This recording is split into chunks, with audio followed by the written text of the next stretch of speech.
आइए मेरे प्यारे मित्रों, आइए। हम लोग कल थे कॉर्पोरेट स्ट्रेटजी को हम लोग पढ़ रहे थे। आइए ना आगे बढ़ते हैं।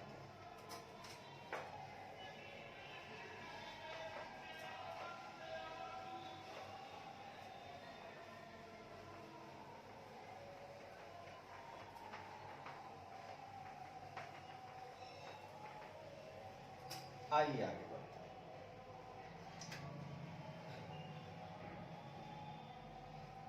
कॉर्पोरेट जो है मेरे मित्र, वो वाइड स्ट्रेटजी है, ठीक है,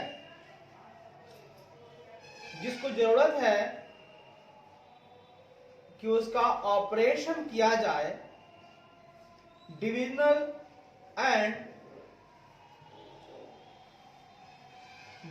और फंक्शनल स्ट्रेटजी दोनों के द्वारा कॉर्पोरेट स्ट्रेटजी को ऑपरेशनलाइज करने की जरूरत है।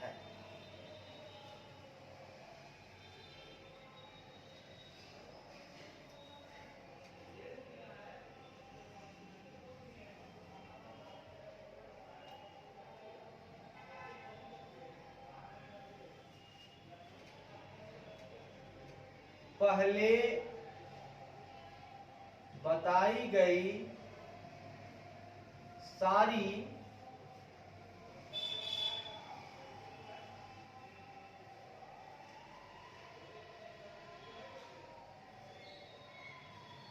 कॉर्पोरेट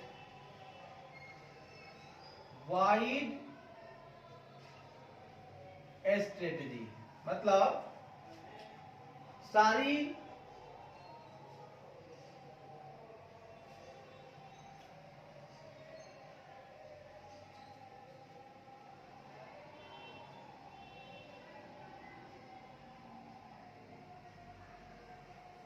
स्ट्रेटजी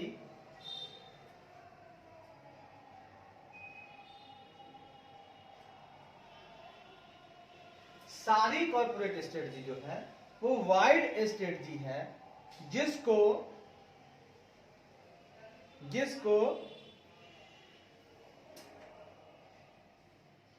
जिसे डिविजनल और फंक्शनल स्ट्रेटजी द्वारा डिविजनल और फंक्शनल स्ट्रेटजीज द्वारा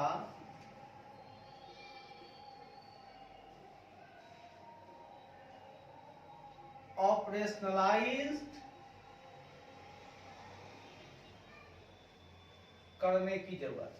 मतलब जब कॉर्पोरेट स्ट्रेटजी बनेगी तो इसमें डिविजनल और फंक्शनल, ये जो दोनों स्ट्रेटजी हैं, इनका समावेश होना जरूरी है। ये दोनों ऑपरेशन करेंगे तब जाके कॉर्पोरेट स्ट्रेटजी हमको,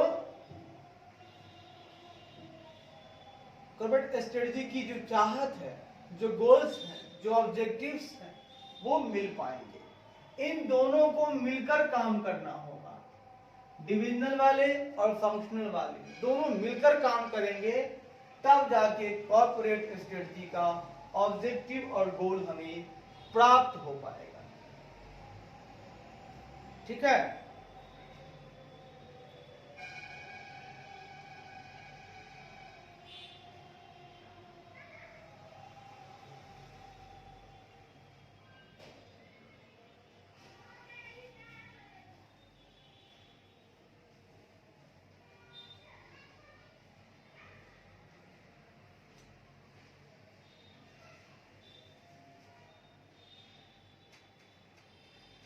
डिविजनल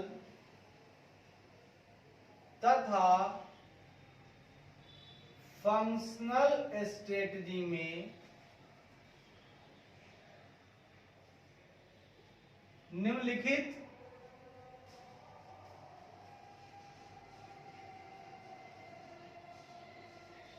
ऑपरेशन होते हैं या कार्य होते हैं।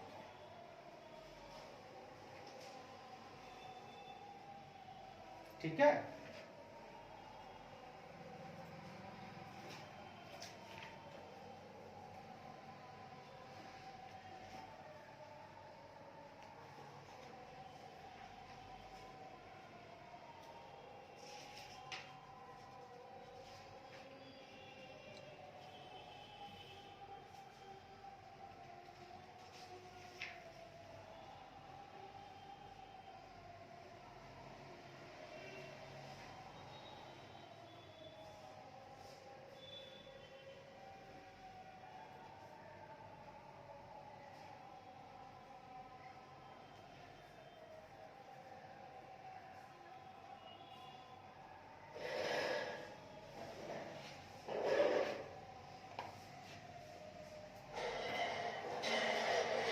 जैसे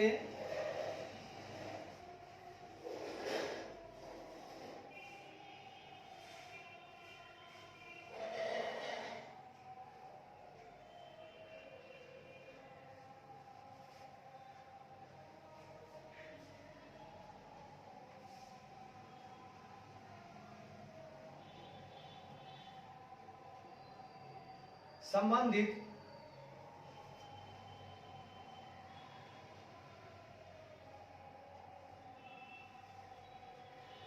डिविजनल तथा फंक्शनल स्ट्रेटजी से संबंधित निम्नलिखित ऑपरेशन होते हैं।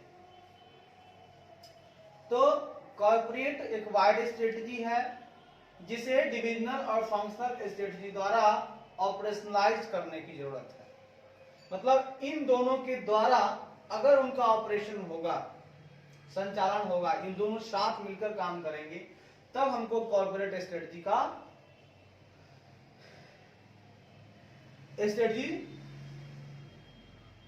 मिल पाएगी। उसकी जो ऑब्जेक्टिव है, उसकी जो गोल्स है, वो हमें प्राप्त हो पाएंगे। डिविजनल लेवल में क्या होता है, फंक्शनल लेवल में क्या होता है। जैसे प्रोडक्ट लाइंस, प्रोडक्ट लाइंस को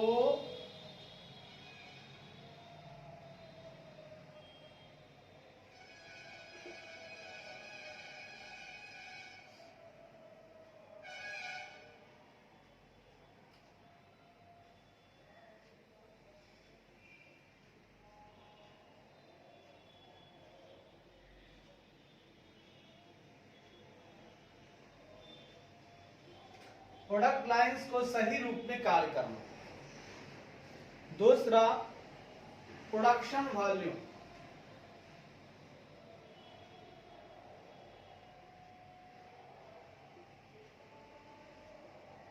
जरूरत के हिसाब से पूर्ण करना। तीसरा क्वालिटी रेंज,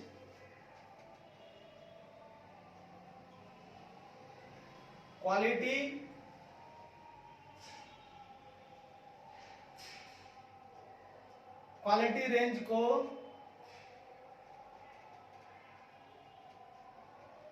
बढ़िया रखना।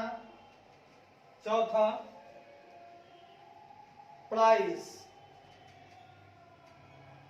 प्राइसेस को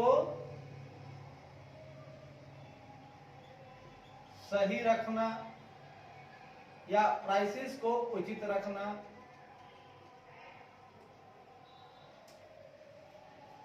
पांचवा प्रोडक्ट का प्रमोशन करना।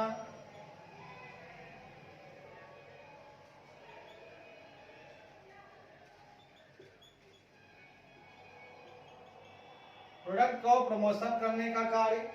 छठा मार्केट पेनिट्रेशन,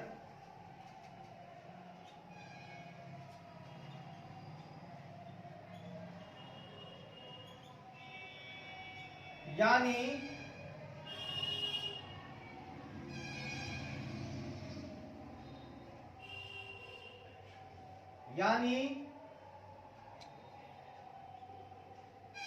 प्रोडक्ट में समय के अनुसार बदलाव करने का कार्य करना। सातवां परचेजिंग सोर्स रखना,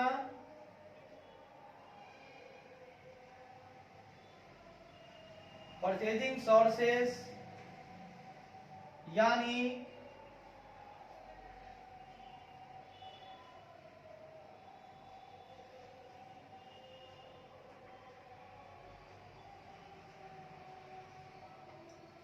कच्चे माल खरीदने के लिए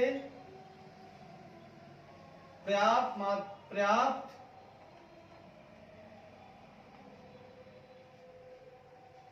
वेंडर होना चाहिए।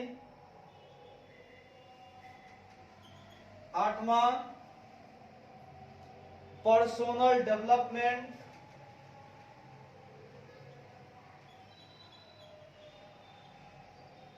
पर्सनल डेवलपमेंट यानी योग्यता अनुसार कर्मचारी को काम देना या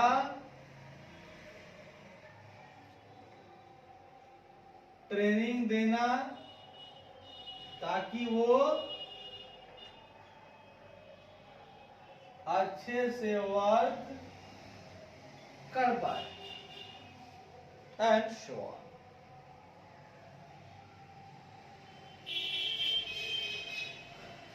हम लोग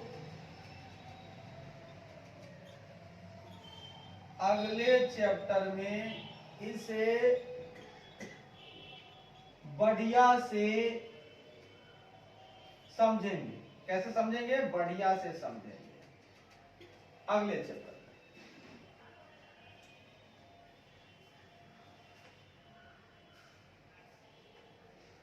जहां सेपरेट टॉपिक दिए हुए हैं। अब सुनिएगा मित्रों क्या कहना चाहता है। पहले बताई गई सारी जो कॉर्पोरेट है स्ट्रेटजी वो एक वाइड स्ट्रेटजी है जिसे डिविजनल और फंक्शनल स्ट्रेटजी द्वारा ऑपरेशनलाइज करने की जरूरत है। और डिविजनल तथा फंक्शनल स्ट्रेटजी से संबंधित निम्नलिखित ऑपरेशन है। अगर ये सारे ऑपरेशन हो जाएंगे अच्छे से तो हमारा कॉर्पोरेट स्ट्रेटजी का भी गोल्स अचीव हो जाएगा। जैसे हमें अपने प्रोडक्ट लाइंस को ध्यान में रखना है, करना है। हमें किस प्रोडक्ट लाइन में जाना है, हमारा प्रोडक्ट लाइन जो है वो सही होना चाहिए। हाँ, मतलब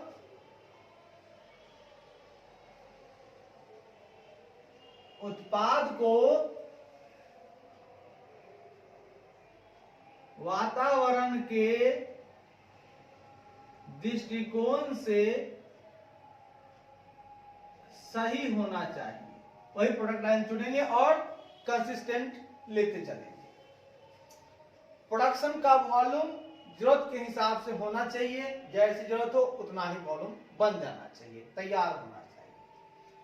क्वालिटी का भी रेंज होना चाहिए। हाँ, क्वालिटी बढ़िया होना चाहिए। प्राइस सही होना चाहिए, उसको भी ध्यान में रखना होगा। ये सारे काम डिविजनल और फंक्शनल लेवल पे होंगे। प्रोडक्ट लाइन को ध्यान में रखना, प्राइस को ध्यान में रखना, प्रोडक्शन के वॉल्यूम को ध्यान में रखना, क्वालिटी रेंज को ध्यान में रखना, प्रोडक्ट का प्रमोशन करना, मतलब उसको आगे लेकर जाना, लोगों को बताना, प्रमोट करना उसको, ये भी उसी लेवल पे है। मार्केट पेनिट्रेशन करना, कुछ फेर बदल करने की जरूरत है, वो भी। परचेजिंग सोर्स रखना, वेंडर्स की कमी नहीं होनी चाहिए, रॉ मटेरियल आता रहेगा, माल बनता रहेगा, जाता रहेगा। और पर्सनल डेवलपमेंट यानी जो कर्मचारी है उनके विकास की बातें भी सोचनी होगी। ये सारे काम है PPP। देखिए 1P, 2P, 3P, 4P, 5P, 6P, 6P क्यों? इसका मेमोरी टेक्निक है दोस्तों। 6P क्यों? आखिर 6P क्यों? ये 6P क्यों ही तो हमारा डिविजनल और फंक्शनल लेवल का काम। 6P, पहला प्रोडक्ट लाइन, दूसरा प्रोडक्शन वॉल्यूम,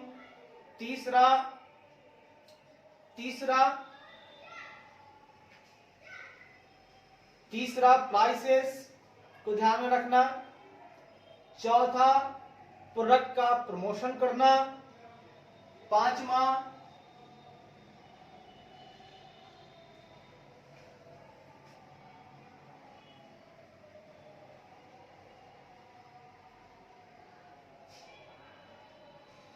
मां। 6P क्यों मां? कहता है ना, ऐसा क्यों मां? 6P क्यों मां? P फॉर ऑनलाइन जगह से आपको एक ऐसी क्लिक कराना चाहिए, निकालना था एडमिट कार्ड, हो जाएगा? हो जाएगा, निकालो रखिए आप इधर इसके बारे में तो अनोर आइए मेरे प्यारे मित्रों, आइए। कहां तक थे मेरे प्यारे मित्रों? अच्छा, अब आगे बढ़ते हैं मित्रों। अब थोड़ा तेजी में बढ़ना होगा मित्रों, ऐसे काम नहीं चलेगा मेरे प्यारे मित्रों। आइए मेरे प्यारे मित्रों,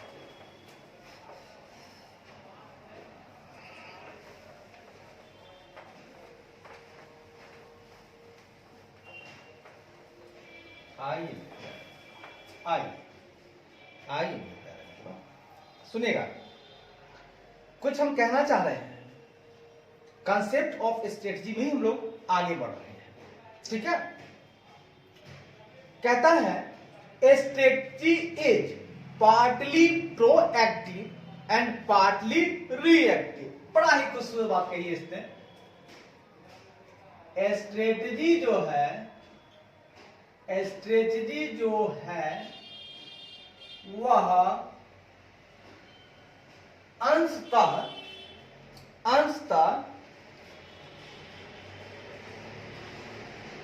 प्रोएक्टिव तथा अंशतः रिएक्टिव।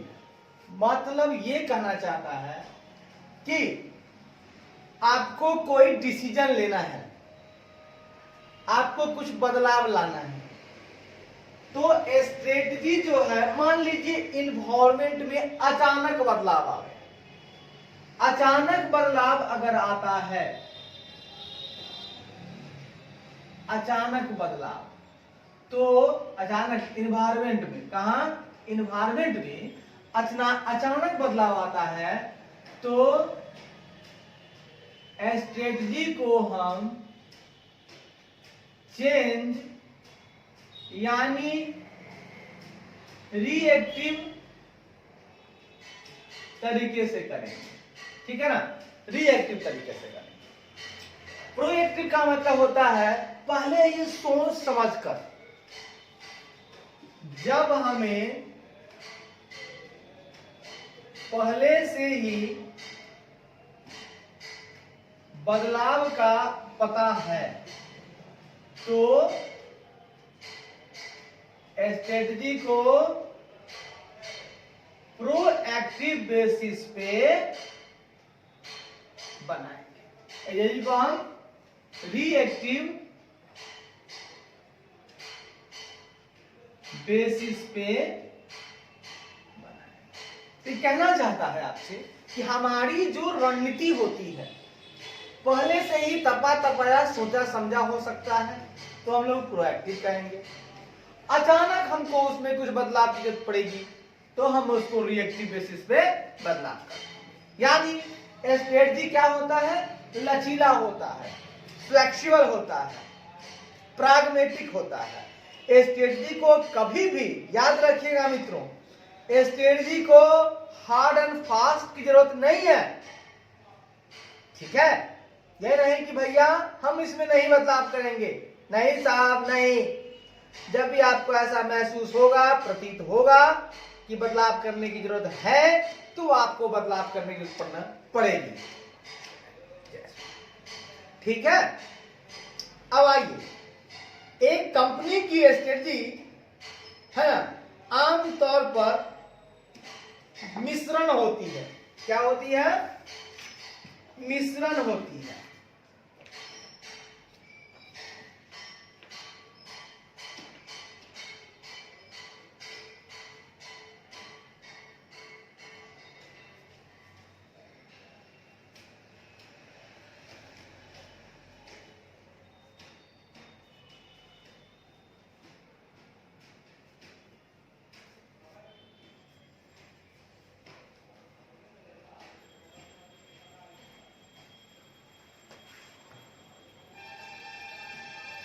मतलब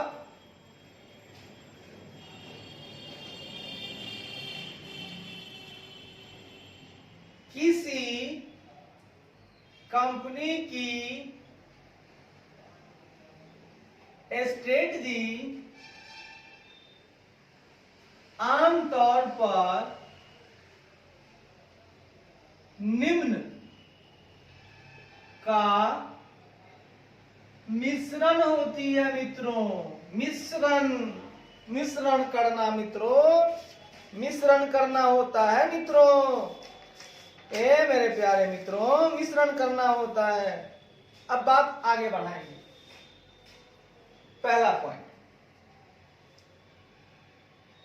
मिश्रण होता है, ठीक है। मतलब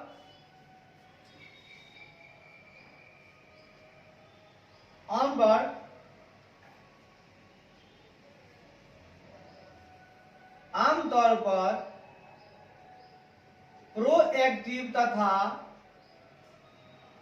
रिएक्टिव का मिश्रण होता है। दोनों काम करता है स्ट्रेटजी में।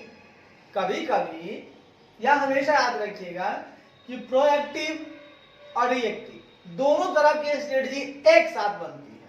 अब वो कैसे होता है तो सुनिए। मैनेजर के हिस्से पर प्रोएक्टिव होता है। मैनेजर के हिस्से से देखें, हाँ, मैनेजर के हिस्से से देखें तो स्ट्रेटजी प्रोएक्टिव होती है। तो स्ट्रेटजी प्रोएक्टिव होती है मित्रों। क्यों प्रोएक्टिव होती है? वो क्योंकि वह कंपनी की मार्केट पोजीशन और फिनेंशियल परफॉर्मेंस को इंप्रूव करने के लिए होती है। क्योंकि यह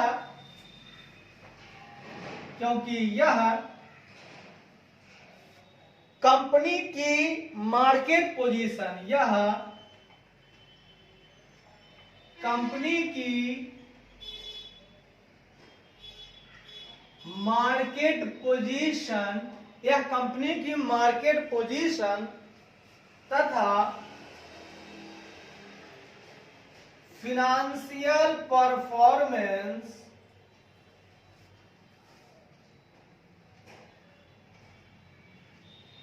को इंप्रूव करने के लिए बनाई जाती है। ए मित्रों, ये जो हमारे मैनेजर साहब है ना मित्रों, वो मैनेजर साहब क्या करते हैं कि वो बना डालते हैं एक स्ट्रेटजी। क्योंकि उनका मानना है कि उनकी कंपनी की जो मार्केट में जो स्थिति है, उसकी जो पोजीशन है और जो उसका वित्तीय परफॉर्मेंस है, फिनेंशियल जो उसका परफॉर्मेंस है, मार्केट में जो उसका पोजीशन है, वो और इंप्रूव, मतलब वो इंप्रूव होना चाहिए, उसमें बढ़ोतरी होनी चाहिए।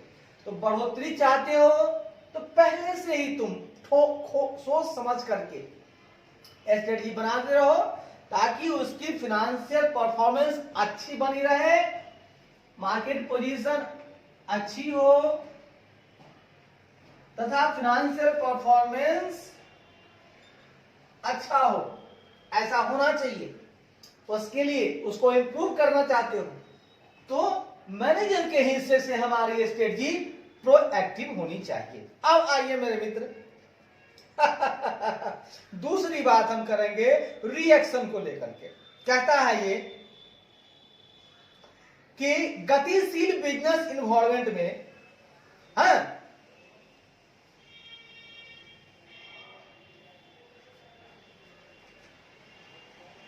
डायनामिक मतलब होता है, डायनामिक मतलब गतिशील बिजनेस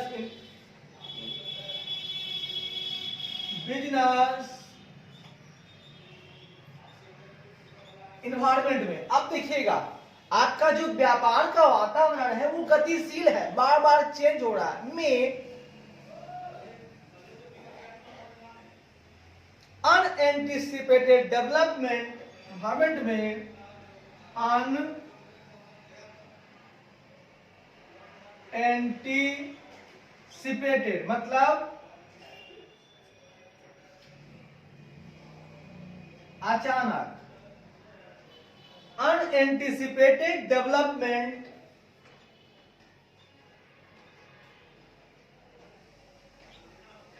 तथा फ्रेश मार्केट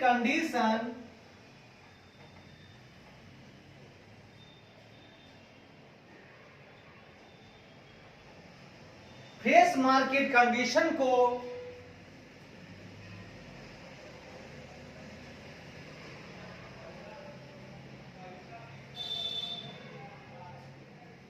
अपनाने के लिए हमें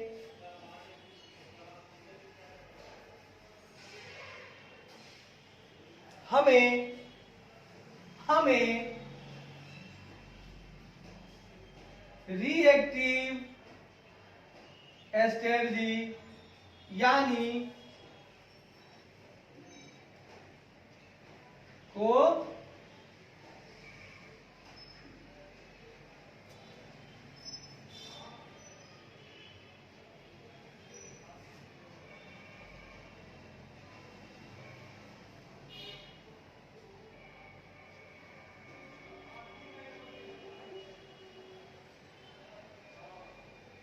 बनानी पड़ती है, यानी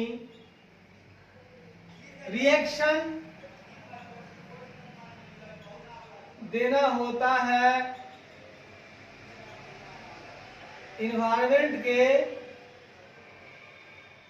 चेंज के अनुसार। बहुत खूबसूरत मेरे मित्रों, मेरे प्यारे मित्रों, डायनेमिक बिजनेस इन्वायरमेंट है, अचानक डेवलपमेंट, अनएंटिसिपेटेड, बहुत बड़ा डेवलपमेंट आ गया, अचानक करना पड़ा। फ्रेश मार्केट कंडीशन आ गया, एकदम मार्केट कंडीशन बदल रहा है, तो फ्रेश मार्केट कंडीशन को अपनाने के लिए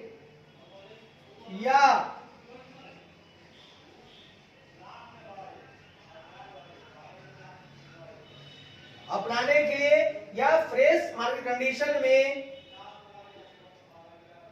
में जीवित रहने के लिए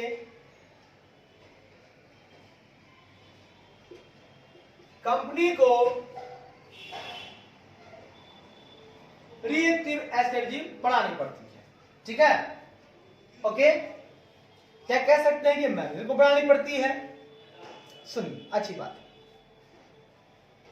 बहुत खूबसूरत बात आपने की है, दिल बाग बाग हो गया।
मित्रों, ए मेरे प्यारे मित्रों, आइए ना, आइए आइए आइए, घबराने की जरूरत नहीं है, आइए प्यार से। अब आगे बढ़ते हैं मित्रों।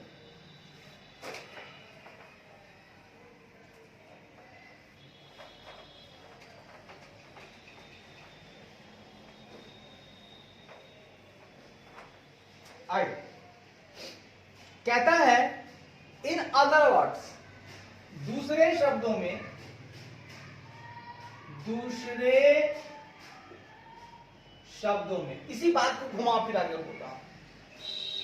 ए company uses both proactive and reactive strategy to cope up the uncertain business environment.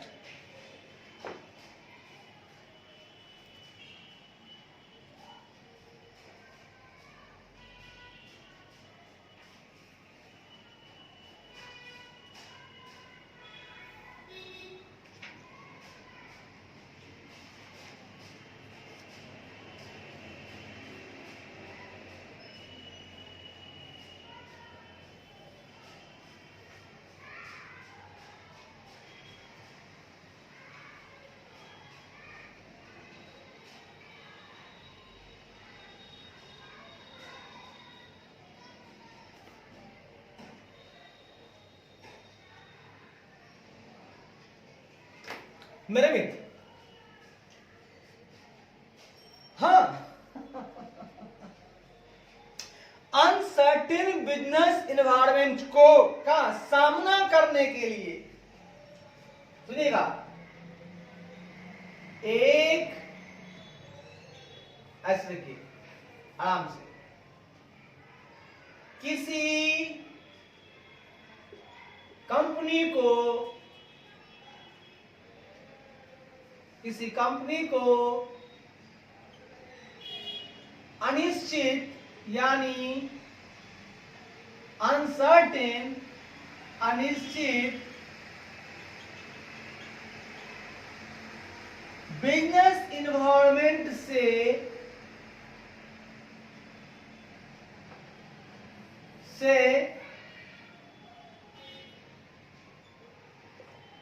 खुद को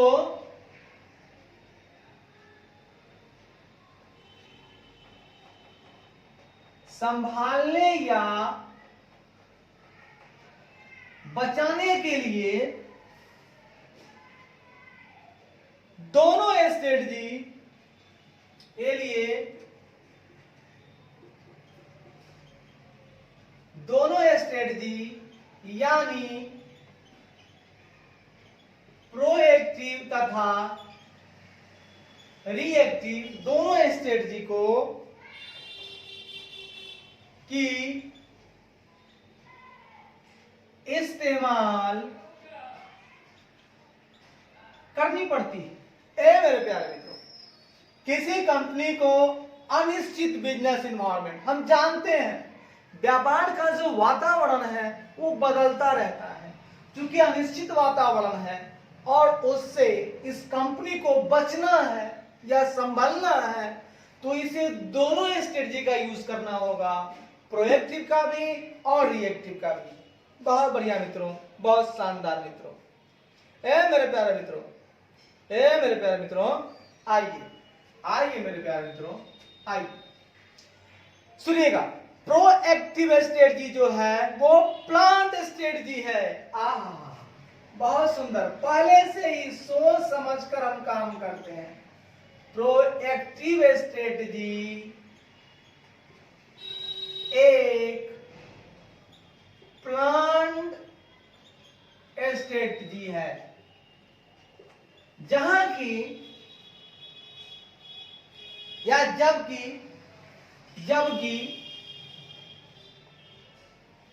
प्रोएक्टिव प्लांट स्ट्रेटजी है, जबकि रिएक्टिव स्ट्रेटजी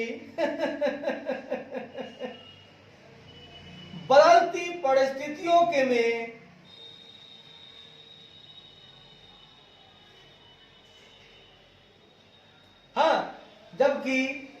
जबकि रिएक्टिव स्ट्रेटजी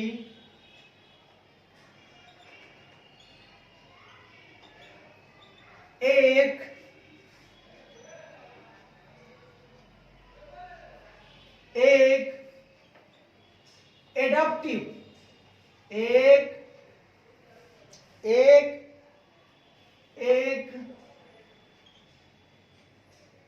एडेप्टिव, एक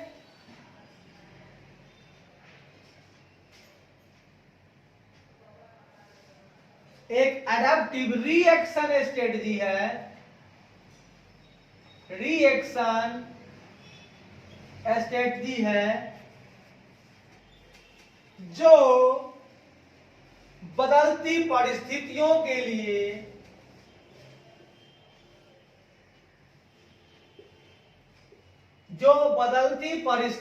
में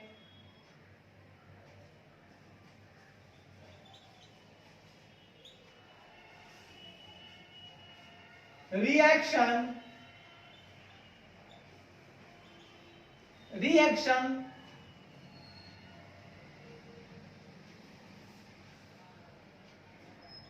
बनाई जाती है। मतलब कि प्रोएक्टिव स्ट्रेटजी एक प्लान्ड स्ट्रेटजी है, जबकि रिएक्टिव स्ट्रेटजी एक एडाप्टिव रिएक्शन स्ट्रेटजी है, एडाप्टिव स्ट्रेटजी है। ये प्लान्ड है तो एडाप्ट है, एडाप्टिव है जो बदलती परिस्थितियों में रिएक्शन करने के लिए बनाई जाती है। भैया हमको परिस्थिति बदली है ना, तो मुझे रिएक्शन करना पड़ेगा, कुछ बदलाव करना पड़ेगा, उसके लिए बनाई जाती है। मित्रों, मेरे प्यारे मित्रों, आई इसको गांठ बांध लीजिएगा, बिल्कुल देहाती भाषा में चलेंगे, बिल्कुल देहाती भाषा में। बहुत हुआ इंग्लिशबाजी, बहुत सुधारते हैं इंग्लिश वाले ना, आइए चलते हैं देहाती भाषा। Abundant strategy features. अब हम बात करेंगे, एबंडेंट का मतलब होता हुआ है स्वच्छंद, एकदम बिल्कुल किसी का दबाव नहीं।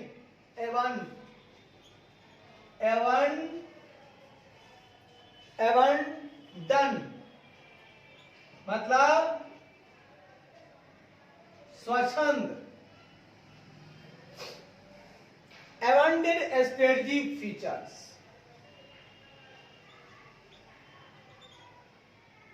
मतलब स्ट्रेटजी जो बनाते हैं हम लोग ना, उसके कुछ फीचर्स हैं।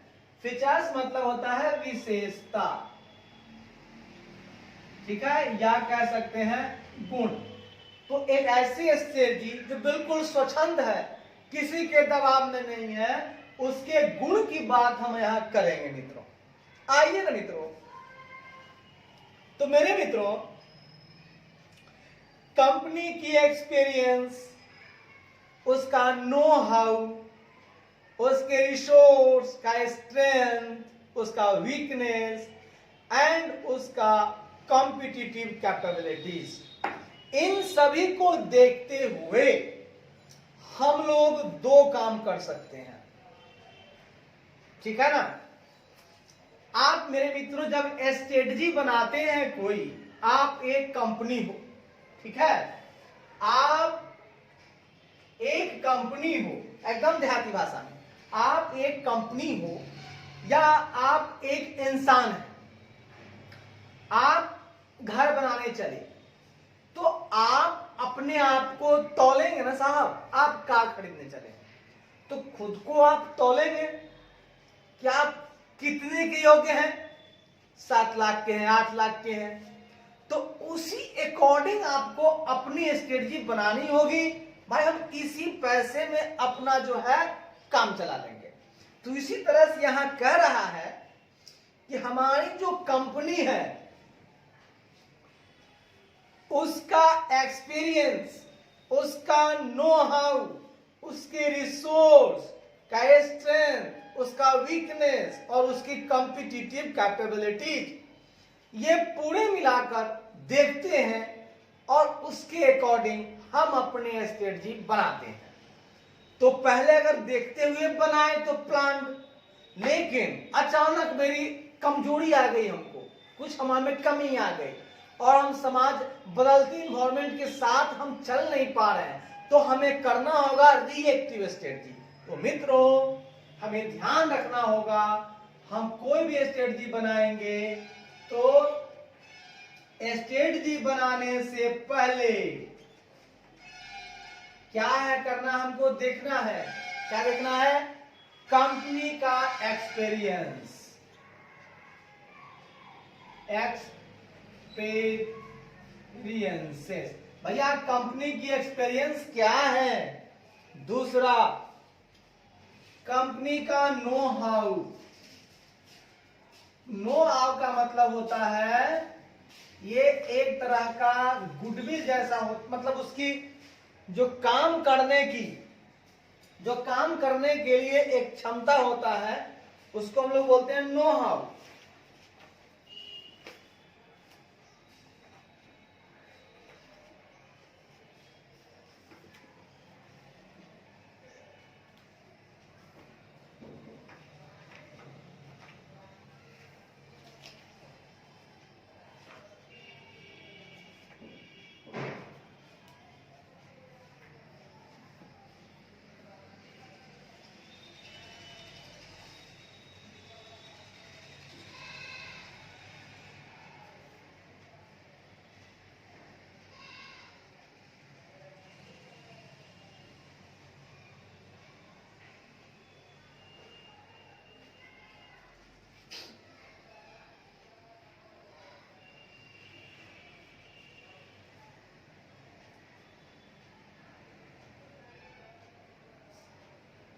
नो हाउ का मतलब होता है बुद्धि।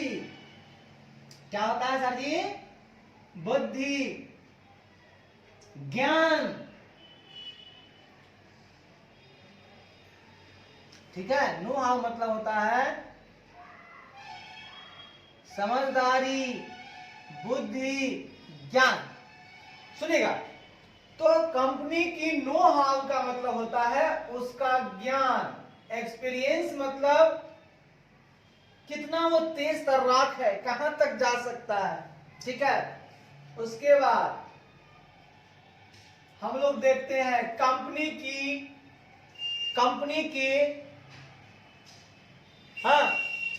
के रिसोर्स का स्ट्रेंथ,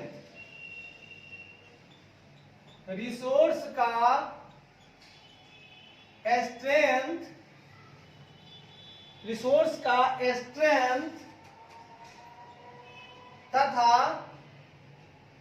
उसका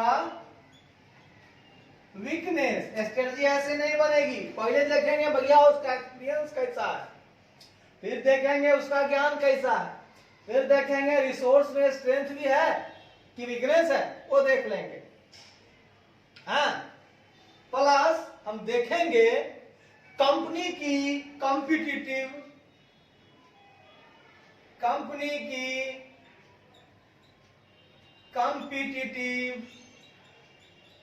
कैपेबिलिटी। मित्रों, हम देखेंगे कंपनी की प्रतिस्पर्धात्मक क्या है योग्यता, हम बात करेंगे उनकी कॉम्पिटिटिव कैपेबिलिटीज क्या है।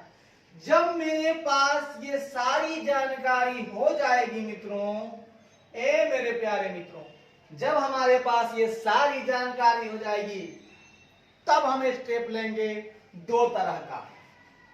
क्या लेंगे? दो तरह का स्टेप लेंगे। सुनिएगा क्या स्टेप है, इतना लंबा नहीं जाएंगे। क्या लेंगे? दो तरह का स्टेप लेंगे। हम इसको देखते हुए पहला बनाएंगे प्लान्ड स्ट्रेटजी। क्या बनाएंगे? Planned strategy. इतना सब कुछ मेरे पास है, इसके हिसाब से हम यहां तक पहुंच सकते हैं मित्रों, तो पहुंच सकते हैं। तो प्लान्ड स्ट्रेटजी में क्या होता है सुनिएगा, new initiative plus ongoing strategy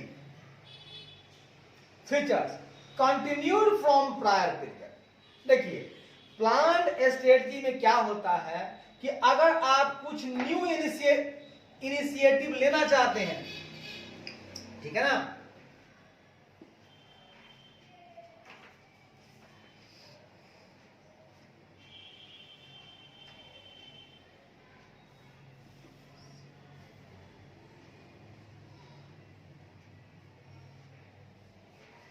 ठीक है,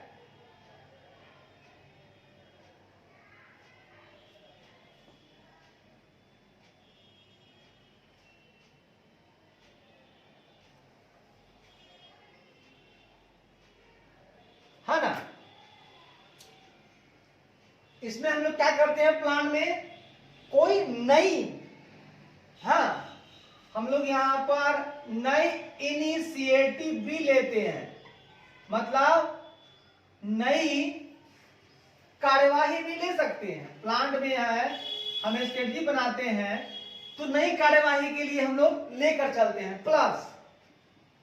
प्लस हम क्या करते हैं कि जो ऑनगोइंग स्ट्रेटजी है वो तो चलता है ना, प्लस प्रायर पीरियड से चली आ रही, प्रायर पीरियड से चली आ रही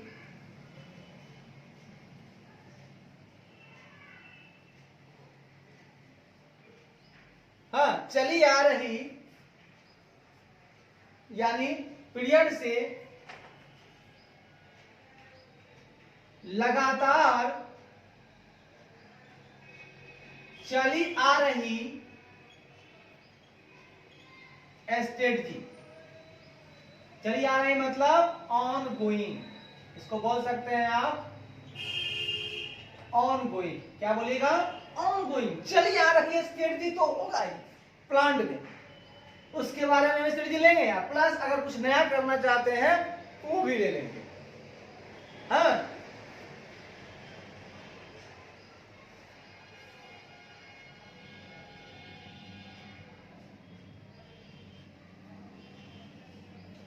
स्ट्रेटजी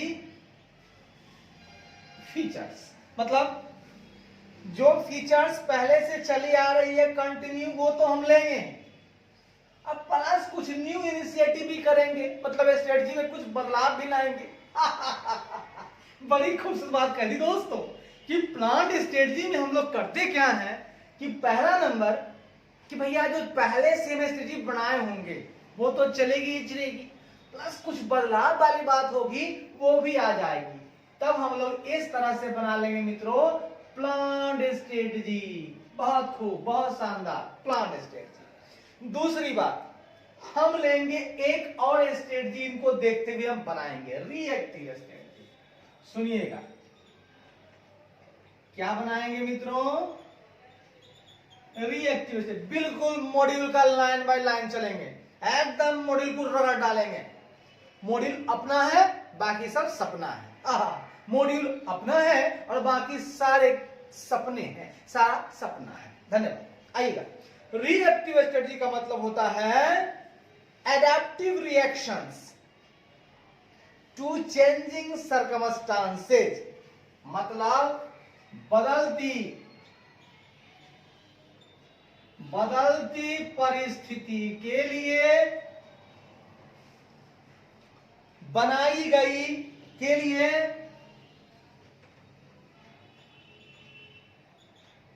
लिया गया के लिए किया के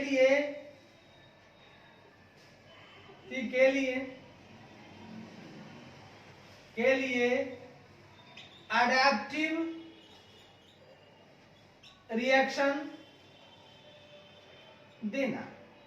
अब सुनिएगा मेरे, अगर सर्कमस्टांसेस अगर बदल जाती हैं, आपने तो प्लान स्ट्रेटजी बनाई लेकिन साहब परिस्थितियां बदल गई तो आपको एडेप्टिव रिएक्शन देना होगा, मतलब वो रिएक्शन देना होगा, उसको अपनाना होगा, उस परिस्थिति को अडेप्ट करके आपको रिएक्शन देना होगा।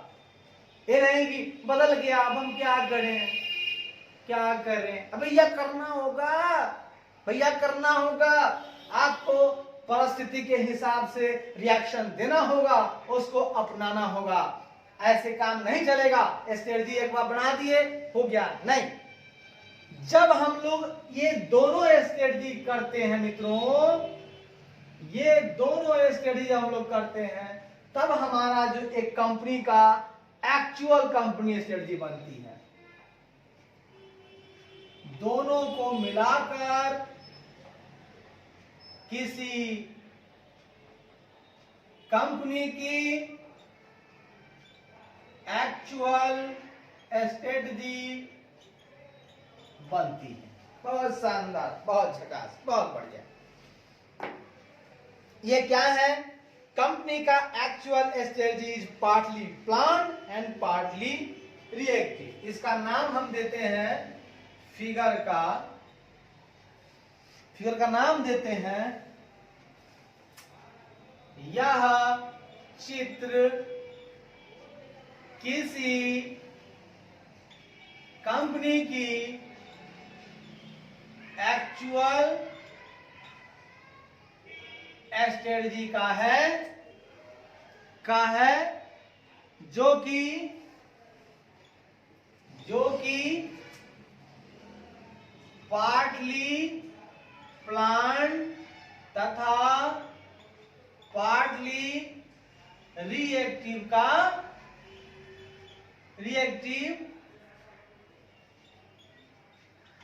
स्ट्रेटजी का मिश्रण है दोस्तों। ये मिश्रण है दोस्तों। वाह मेरे प्यारे दोस्तों, मेरे प्यारे मित्रों, मेरे प्यारे मित्रों, ज्ञान आनी चाहिए, ज्ञान।